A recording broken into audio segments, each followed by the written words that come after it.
आज 2 मई 2020 है।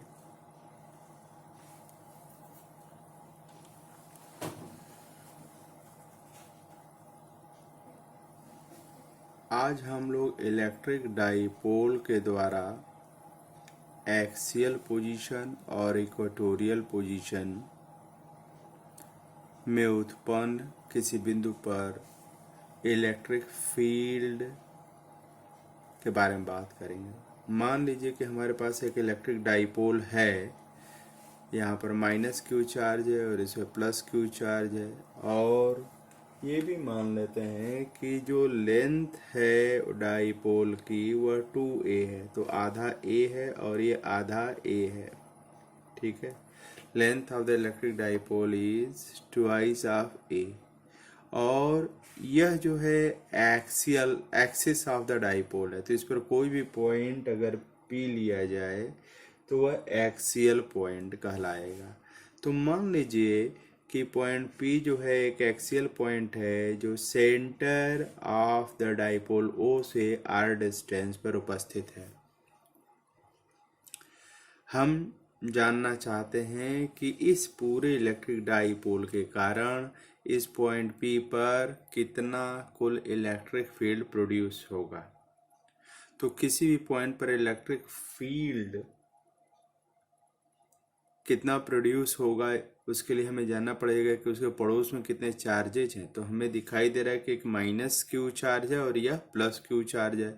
तो माइनस क्यू चार्ज के कारण यहाँ इलेक्ट्रिक फील्ड हमने कह दिया है कि मान लीजिए ई माइनस वेक्टर है, और प्लस वाले के कारण क्या है, इधर है, ये बड़ा एरो है, ये प्लस ई प्लस वाला एरो बड़ा क्यों है, क्योंकि ये चार्जेस तो दोनों के बराबर हैं, लेकिन यह नज़दीक है और यह क्या है, दूर है। तो इसके द्वारा यहाँ इलेक्ट्रिक फील्ड ज़्यादा प्रोड्यूस होगा और इसके द्वारा यहाँ इलेक्ट्रिक फील्ड कम प्रोड्यूस होगा। ठीक है, यहाँ से यहाँ तक के डिस्टेंस को देखें तो यह r प्लस a हो जाएगा, और यहाँ से यहाँ तक के डिस्टेंस के बारे में देखें तो यहाँ से यहाँ तक r है, उसमें से a काट दीजिए तो यह r माइनस a हो जाएगा। ठीक है, तो इस एक्सियल पॉइंट P पर अगर हम इलेक्ट्रिक फील्ड निकालना चाहते हैं तो हमें इन दोनों पॉइंट चार्जेस के कारण यहाँ कितना इलेक्ट्रिक फील्ड प्रोड्यूस हो रहा है उसको निकालना होगा, और उसका क्या कर देना पड़ेगा, वेक्टर सम कर देना पड़ेगा। ठीक है, तो आप देखिए पॉजिटिव एक पैरामीटर होता है इलेक्ट्रिक डाइपोल मोमेंट, है ना।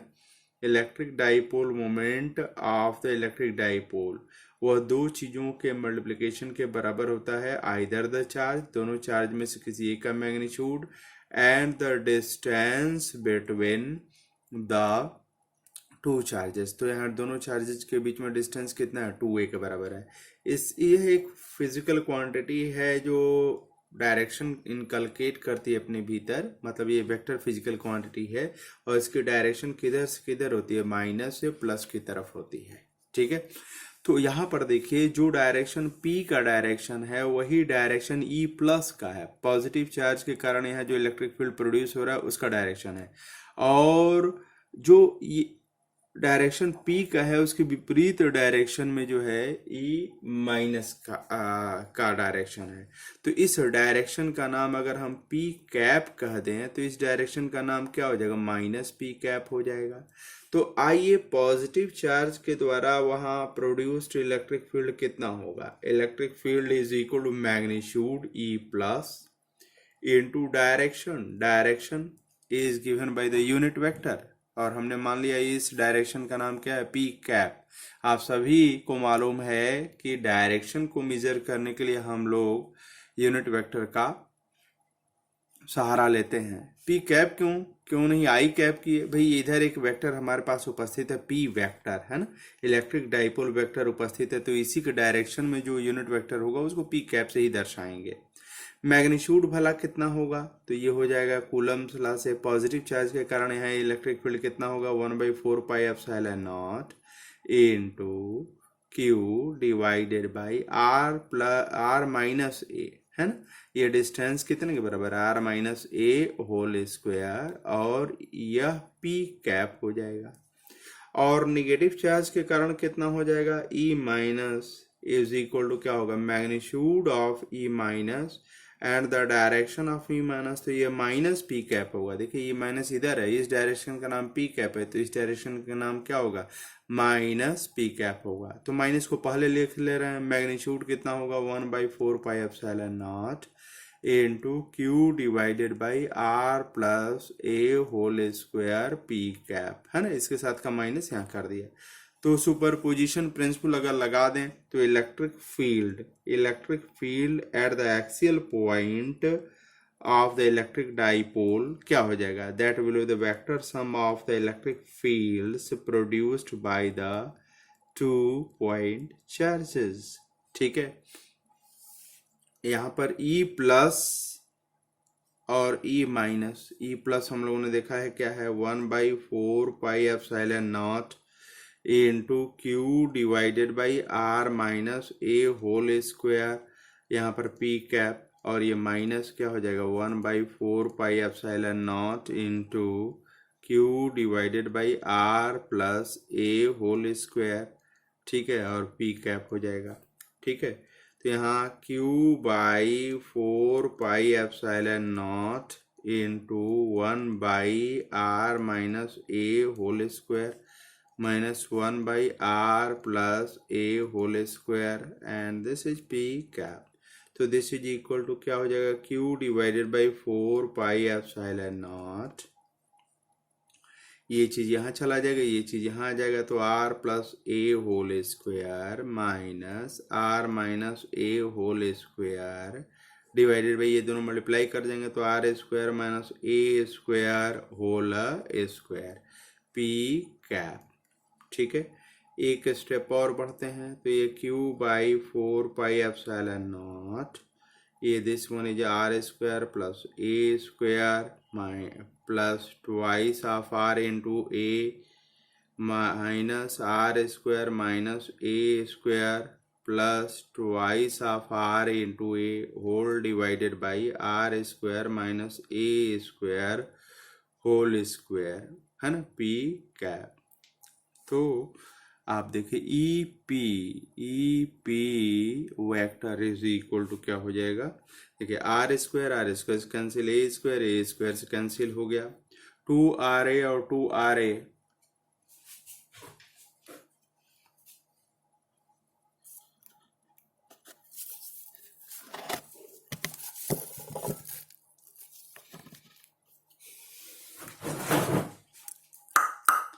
परिणाम क्या आया, E P is equal to Q/4 pi epsilon naught into 4R into a divided by r square minus a square whole square P cap. ठीक है, तो this is equal to E P is equal to 1/4 pi epsilon naught into twice into Q into twice of a लिख सकते हैं, 2 into 2 4 हो जाएगा, are यहाँ पर कर दिया और ए यहाँ पर कर दिया, इसी को रीअरेंज करके हमने लिख दिया divided by r square minus a square P cap. ठीक है, अच्छा बताइए Q इंटू 2A क्या होगा, इलेक्ट्रिक डाइपोल मोमेंट वेक्टर होगा, तो यह 1/4 pi epsilon naught into Q ये twice of P into R divided by r square minus a square P cap हो जाएगा। ठीक है, तो this is the expression for the electric field due to an electric dipole on the axial point. ठीक है, लेकिन अगर हमारा डाइपोल अगर छोटा डाइपोल है, if we have a small dipole and point P is far away point, then we may neglect A square as compared to R square, है ना। अगर डाइपोल बहुत छोटा और पॉइंट बहुत ज़्यादा दूरी पर है तो R ज़्यादा हो जाएगा, A बहुत कम हो जाएगा, तो A का स्क्वायर महा कम हो जाएगा as compare to R square. तो इसको हम जीरो मान सकते हैं। तो हम क्या कह सकते हैं, हम कह सकते हैं EP, केवल मैग्नीट्यूड में मेरा इंटरेस्ट इस समय है, तो ये हो जाएगा 1/4πε0 into twice of P R divided by R⁴। तो एक बार कट जाएगा तो EP इज इक्वल टू क्या हो जाएगा, 1/4πε0 into twice of P divided by R³ हो जाएगा। ठीक है। तो electric field at the axial point is this one. अगर वेक्टर फॉर्मेट में लीजिए तो क्या हो जाएगा, ये पी कैप यहाँ पर आ जाएगा। तो ये मैग्नीट्यूड है और ये डायरेक्शन है। तो यहाँ से दो बातें निकल करके आती हैं।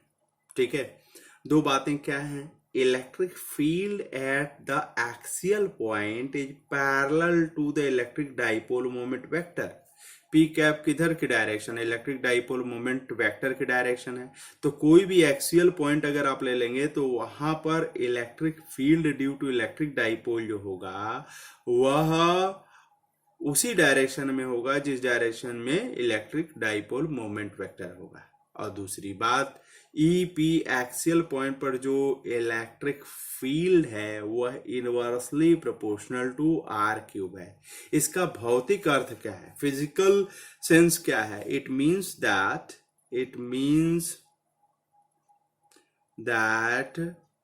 The electric field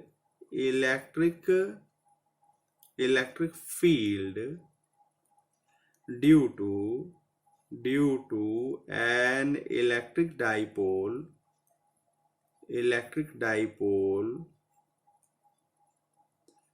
at the axial point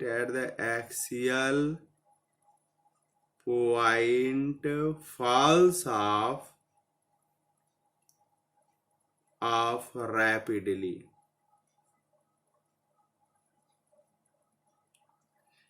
यानी बहुत ज्यादा दूरी पर अगर इलेक्ट्रिक डाइपोल से अगर एक्सिस पर जाएंगे तो लगभग इलेक्ट्रिक फील्ड क्या हो जाएगा, जीरो हो जाएगा। ठीक है, तो ये बात थी electric field at an axial point due to an electric dipole. और दो महत्वपूर्ण बातें जो इससे निकल करके आई कि electric field due to the electric dipole at an axial point is parallel to the electric dipole moment vector direction.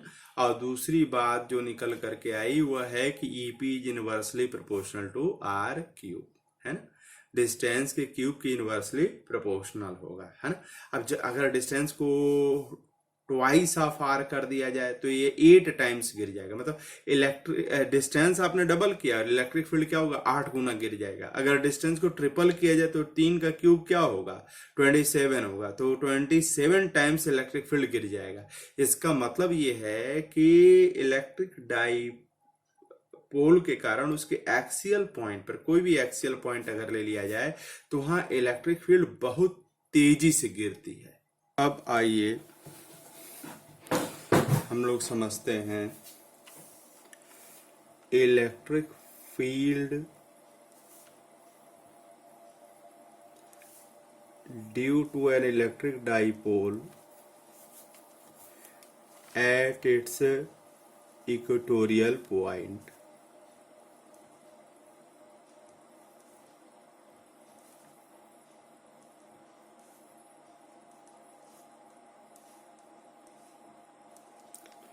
तो इक्वेटोरियल पॉइंट क्या है, यह नेगेटिव चार्ज और पॉजिटिव चार्ज के बीच में जो डिस्टेंस 2 है उसके मिड पॉइंट O से गुजरने वाला यह जो तल है इसको इक्वेटोरियल प्लेन बोलते हैं। और इस इक्वेटोरियल प्लेन में कोई पॉइंट है तो इसको इक्वेटोरियल पॉइंट बोलते हैं।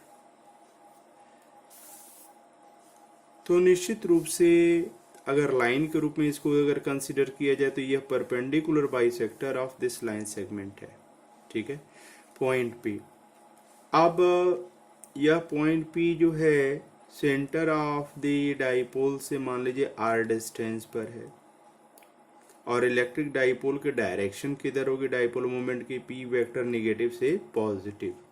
एक थोड़ी सी ये जरूरी बात है कि हमेशा जब भी आप इलेक्ट्रिक डाइपोल बनाएं तो माइनस वाला लेफ्ट साइड में बनाएं और प्लस वाला राइट साइड में बनाएं, इससे थोड़ी सहूलियत होती है।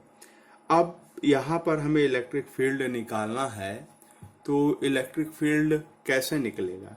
यहाँ पर जो इलेक्ट्रिक फील्ड होगा वो निगेटिव चार्ज के कारण भी होगा और किसके कारण होगा? पॉजिटिव चार्ज के कारण भी होगा। पॉजिटिव चार्ज के कारण इधर होगा, क्यों इधर होगा? यहाँ टेस्ट चार्ज रखिए। टेस्ट चार्ज कैसा होता है? वेरी स्मॉल और पॉजिटिव, तो पॉजिटिव वाला पॉजिटिव को क्या करेगा? रिपल करेगा। तो यह पॉजिटिव के कारण यह E प्लस हो गया और निगेटिव के कारण क्या हो जाएगा? ये E माइनस हो जाएगा। तो आप देखिए इस पॉइंट के नेबरहुड में 2 पॉइंट चार्जेज हैं, तो नेट इलेक्ट्रिक फील्ड अगर इस पॉइंट पर मुझे निकालना है तो इसके लिए इस पॉइंट चार्ज और इस पॉइंट चार्ज के द्वारा कितना इलेक्ट्रिक फील्ड प्रोड्यूस हो रहा है वो दोनों मैंने निकाल लिया, और फिर सुपरपोजिशन प्रिंसिपल लगा करके यहाँ पर कुल कितना नेट इलेक्ट्रिक फील्ड है वो निकल जाएगा। तो सुपरपोजिशन प्रिंसिपल लगाने के लिए हम लोग क्या करेंगे, इस बेस लाइन के पैरेलल जो है यहाँ एक लाइन खींच देंगे और इसको एक्स एक्सिस बोल देंगे, और इक्वेटोरियल लाइन को हम क्या बोल देंगे? वाई एक्सिस बोल देंगे। मान लीजिए थोड़ा देर के लिए यह डिस्टेंस थीटा है, यह ए है और यह आर है, तो यह डिस्टेंस भला क्या होगा? Square root of r square plus a square. किस थ्योरम से? पाइथागोरस थ्योरम से। यह डिस्टेंस कितना होगा? R square plus a square. किस थ्योरम से? पाइथागोरस थ्योरम से, ठीक है। अब हम क्या करेंगे कि ई पी को एक्स एक्सिस और वाई एक्सिस के अलॉन्ग ब्रेक कर देंगे, ठीक है। अगर यह थीटा है तो ये भी थीटा होगा, ठीक है, और यह बराबर इसके होगा तो यह थीटा है तो ये थीटा होगा, और यह थीटा है तो ये भी थीटा होगा करस्पॉन्डिंग एंगल के कारण, ठीक है। ओके, तो इसके जो कंपोनेंट होंगे, ये this component will be equal to E plus cos sine theta, और यह वाला जो कंपोनेंट होगा वो क्या होगा? E माइनस साइन थीटा हो जाएगा। और इसके कारण अगर लिया जाए तो इसके कारण E माइनस के अगर 2 कंपोनेंट लिया जाए तो यह कंपोनेंट, सॉरी यहाँ प्लस होना चाहिए था, E माइनस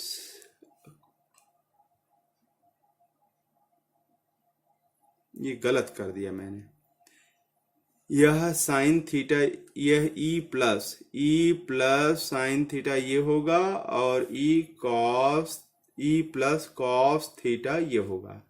और अगर इसका कंपोनेंट इधर लिया जाए तो यह ई माइनस कॉस थीटा होगा, और इधर लिया जाए तो क्या होगा? Magnitude as far as is concern E minus sine theta के बराबर हो जाएगा, ठीक है। अब देखिए यह चार्ज Q है, यह भी चार्ज Q है, लेकिन यह माइनस है और यह प्लस है, तो दोनों चार्जेस की मात्राएं तो बराबर है और डिस्टेंसेज भी बराबर है। तो ई प्लस वेक्टर का मैग्नीट्यूड और ई माइनस वेक्टर का मैग्नीट्यूड दोनों क्या होंगे? बराबर होंगे। हाँ, लेकिन डायरेक्शन यहाँ पर देखिए यह इधर है तो यह इधर है, ठीक है। ओके, डायरेक्शन बिल्कुल जुदा है, इसीलिए हम इसका कंपोनेंट कर रहे हैं।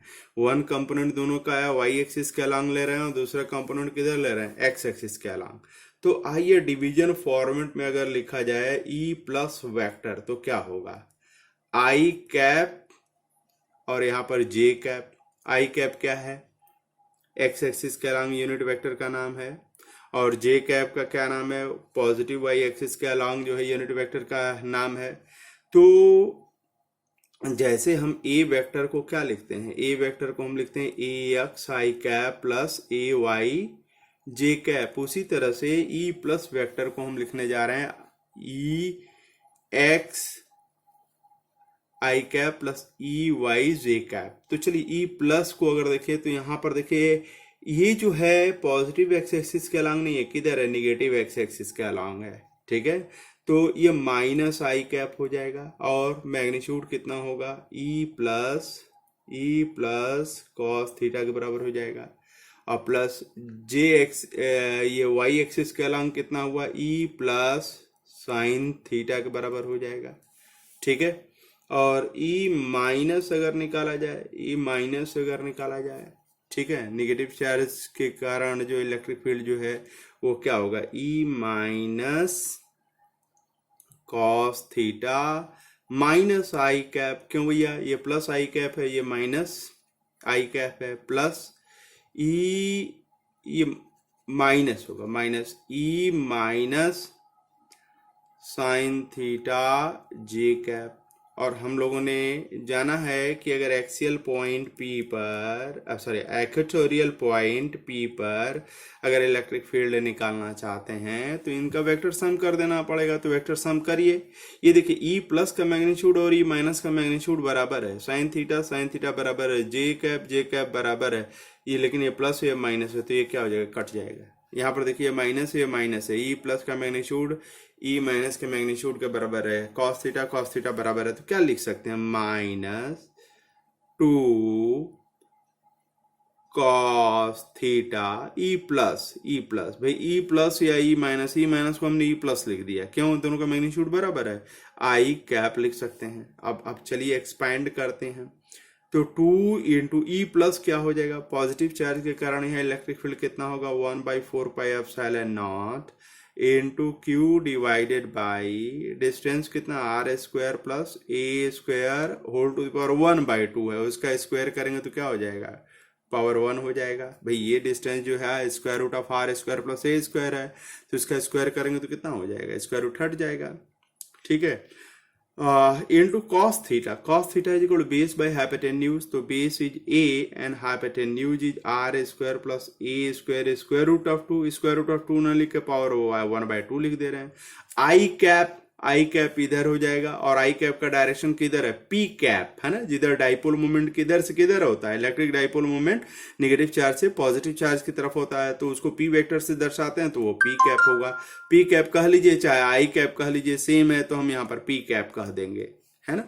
ठीक है, अब इसको देखिए -1/4 pi epsilon naught into Q into 2a divided by r square plus a square whole to the power 3/2, क्यों भैया, यहाँ पर पावर 1 है और यहाँ पर पावर 1/2 है, पी कैप। ठीक है, तो ई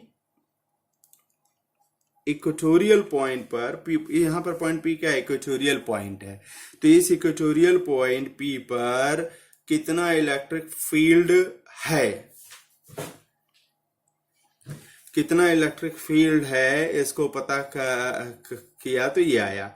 लेकिन आप जानते Q इंटू 2a क्या होता है, बताइए, 1/4 pi epsilon naught, Q into 2a p vector होता है। पी क्या है, इलेक्ट्रिक डाइपोल मोमेंट वेक्टर का मैग्नीट्यूड है ना, ये मैग्नीट्यूड है, into p cap divided by r square plus a square whole to the power 3/2 E p vector. ठीक है, और P इंटू पी कैप को आप लिख सकते हैं p vector, so E p vector is equal to 1/4 pi epsilon naught into minus यहाँ ले रहे हैं पी वेक्टर, किसी भी वेक्टर के मैग्नीट्यूड और उसके डायरेक्शन के मैग्नीट्यूड को वो वेक्टर लिख सकते हैं, r square plus a square whole to the power 3/2।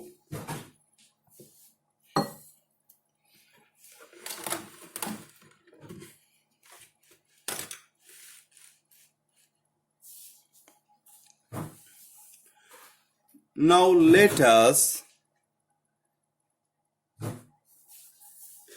let us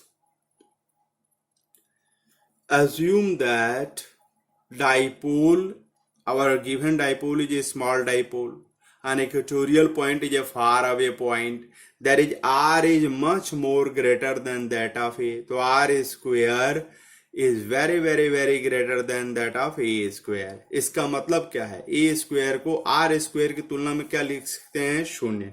तो प्रीवियस इक्वेशन में देखिए E p vector is equal to 1/4 pi epsilon naught into minus p vector divided by, यहाँ पर ए स्क्वायर को जीरो कर देंगे तो यहाँ आर क्यूब हो जाएगा। ठीक है, तो अब यहाँ पर क्या दो बातें निकल करके आ रही हैं। अगर P एक इक्वेटोरियल पॉइंट अगर हुआ, एक्सियल नहीं, एक्सियल वाला तो केस डिस्कस कर चुके हैं, तो क्या ई पी वेक्टर और पी वेक्टर पैरेलल है कि एंटी पैरेलल है? ये माइनस बता रहा है कि एंटी पैरेलल है। ठीक है ना, तो इक्वेटोरियल पॉइंट पर पॉइंट P पर जो डायरेक्शन है P वेक्टर और ई पी वेक्टर दोनों एंटी पैरेलल हैं। ठीक है, दोनों की दिशाएं विपरीत हैं। यहां पर देखिए,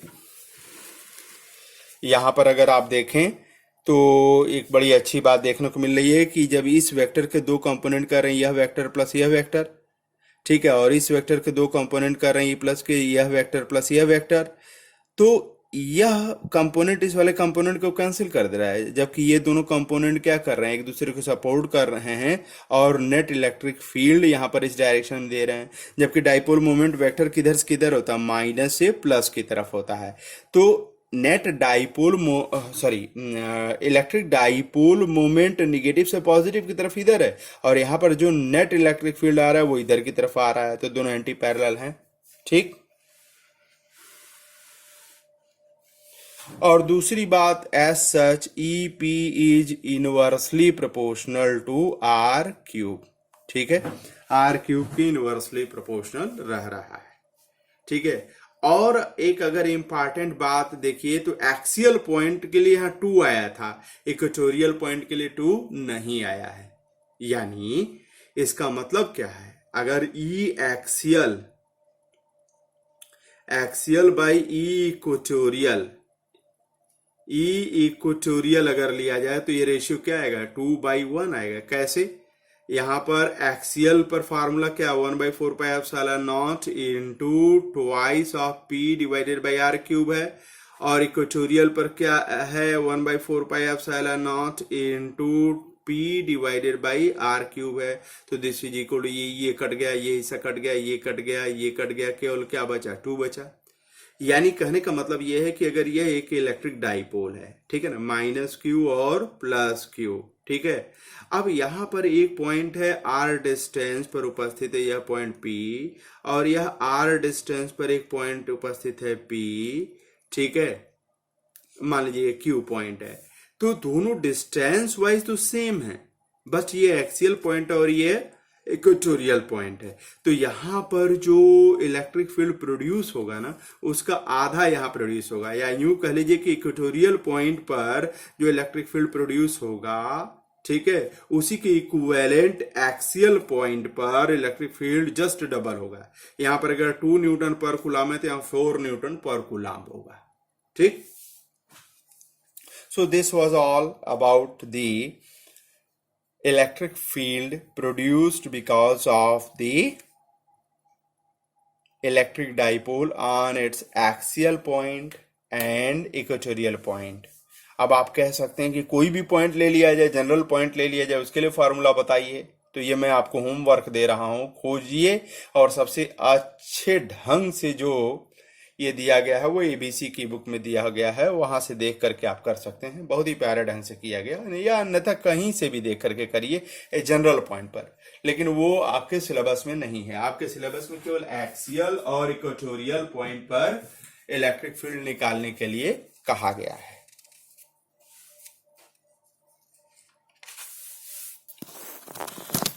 आपको जो शीट प्रोवाइड की जा रही है उसकी पेज नंबर 4 पर ये बहुत ही प्यारा सा क्वेश्चन है, और ये बोर्ड में पूछा गया क्वेश्चन है। क्या कहा जा रहा है, the following data was obtain for the dependence of the magnitude of electric field with distance from a reference point O within the charge distribution in the shaded region, figure 3.40। ठीक है ना, field point ABC है, A' B' और C' है ना, और उन पर जो है इलेक्ट्रिक फील्ड क्या, ए पॉइंट पर E है, B पॉइंट पर E/8 है, C पॉइंट पर E/27 है, A' पर E/2 है, B' पर E/6 16 है, सी पॉइंट डैश पॉइंट पर ई बाई 54 है। तो इसमें क्या कहा जा रहा है, identify the charge distribution and justify your answer, है ना। और दूसरा, if the potential due to the charge distribution has a value v at a point a, what is its value at the point A. ये दूसरा वाला हिस्सा जब potential पढ़ाया जाएगा तब आपको वहां पर बताया जाएगा, लेकिन अभी वाला हिस्सा मैं बता देता हूं।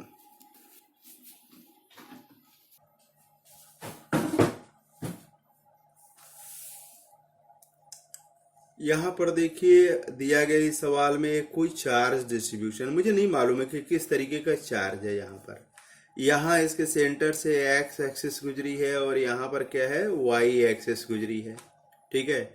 यहाँ पर 3 पॉइंट्स लिए गए हैं और यहाँ पर भी क्या है, 3 पॉइंट्स लिए गए हैं, ठीक है ना। ए बी सी, ठीक है। यहाँ पर A dash B dash C dash, ठीक है। यहाँ पर एल एल एल, ठीक है। यह डिस्टेंस एल एल और एल, ठीक है। A point A dash B dash. यहां पर ए पर इलेक्ट्रिक फील्ड कितना है, ई है। बी पर कितना है, ई बाई 8 है। और सी पर कितना है, ई बाई 27 है, ठीक है। ए डैश पर कितना है, ई बाई 2 है। यहाँ पर ई बाई 16 है। यहाँ पर इलेक्ट्रिक फील्ड के कितना है, ई बाई 54 है, ठीक है। यहाँ पर देखिए, यहाँ पर यह पॉइंट भी एल डिस्टेंस पर है, ए वाला भी पॉइंट एल डिस्टेंस पर है। बी डैश पॉइंट और बी पॉइंट जो है इसे कितने दूरी पर है, 2l, एल और एल मिलकर के 2l। यहाँ पर भी एल और एल मिलकर के 2l है। उसी तरह सी डैश पॉइंट और सी पॉइंट जो है इस सेंटर से चार्ज डिस्ट्रीब्यूशन से बराबर बराबर दूरी पर है। तो हम कह सकते हैं ए डैश का इक्विवेलेंट जो है ए है, बी डैश का इक्विवेलेंट बी है, सी डैश का इक्विवेलेंट सी है। लेकिन जरा सा ये देखिए, इसको हम नए ढंग से लिख सकते हैं 1/2 इंटू ई बाई 27। इसको हम क्या लिख सकते हैं, 1/2 इंटू ई बाई 8। और इसको हम क्या लिख सकते हैं, 1/2 इंटू ए। तो अगर ए पॉइंट पर मालूम है तो उसका आधा यहाँ पर देखिए, यहाँ पर e/2 है, उसका आधा है। बी पॉइंट में मालूम है तो उसका आधा यहाँ पर है। सी पॉइंट पर अगर मालूम है तो उसका आधा यहाँ पर है, ठीक है। तो इलेक्ट्रिक डाइपोल में हमने क्या देखा था कि इक्वेटोरियल पॉइंट पर अगर ये इक्वेटोरियल पॉइंट है आर डिस्टेंस पर, मान लीजिए यहाँ एक इलेक्ट्रिक डाइपोल है और यह एक एक्सियल पॉइंट है, ठीक है। तो यहां पर अगर इलेक्ट्रिक फील्ड ई के बराबर है तो इस पॉइंट पर इलेक्ट्रिक फील्ड क्या होगा, e/2 के बराबर होगा। क्या वही रिलेशनशिप यहां पर दिखाई नहीं दे रहा है। एल डिस्टेंस पर यह पॉइंट मान लीजिए कि एक्सियल पॉइंट पर यहां इलेक्ट्रिक फील्ड ई के बराबर है, तो यह एल डिस्टेंस पर जो यह पॉइंट है वहां पर इलेक्ट्रिक फील्ड कितने के बराबर हो जा रहा है, वहां पर इलेक्ट्रिक फील्ड e/2 के बराबर हो जा रहा है, जस्ट आधा हो जा रहा है। उसी तरह से 2l डिस्टेंस पर यह पॉइंट है तो यहां पर इलेक्ट्रिक फील्ड जो है e/8 है और यहां पर कितना है, 1/2 टाइम्स दैट ऑफ e/8 है, जिसको e/16 लिखा गया है, ठीक है। तो यह जो चार्ज डिस्ट्रीब्यूशन है, अननोन चार्ज डिस्ट्रीब्यूशन है, उसके द्वारा इलेक्ट्रिक फील्ड जो अपने नेबरहुड में प्रोड्यूस किया जा रहा है वो बिल्कुल वैसा ही है जैसा कि एक इलेक्ट्रिक डाइपोल के द्वारा प्रोड्यूस किया जाता है, ठीक है। तो इसलिए यह जो चार्ज डिस्ट्रीब्यूशन है इसमें कोई संदेह नहीं है, यह चार्ज डिस्ट्रीब्यूशन एक इलेक्ट्रिक डाइपोल है। हमें नहीं मालूम था कि ये क्या है, तो मैं बता रहा हूं अब इलेक्ट्रिक फील्ड के पैटर्न के आधार पर कि यह एक इलेक्ट्रिक डाइपोल है। ये क्वेश्चन आपसे बोर्ड में पूछा गया था, इसलिए इसको ध्यान से कर लीजिएगा। शीट में मैंने दिया हुआ भी है, थोड़ा सा ध्यान से, ठीक है। और दूसरी बात भी इसमें है कि जैसे डिस्टेंस डबल हो रहा है तो इलेक्ट्रिक फील्ड क्या हो रहा है, 8 टाइम्स कम हो जा रहा है, तो 2 का क्यूब हुआ।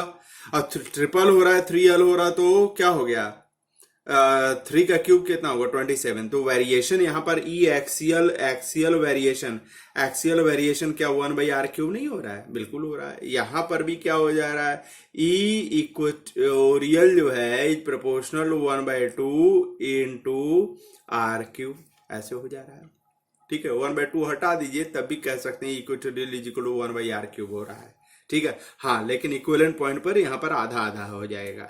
ठीक है, तो इस रूल को भी फॉलो कर रहा है और साथ ही साथ इस रिलेशनशिप को भी फॉलो कर रहा है कि equatorial divided by E axial अगर ले लिया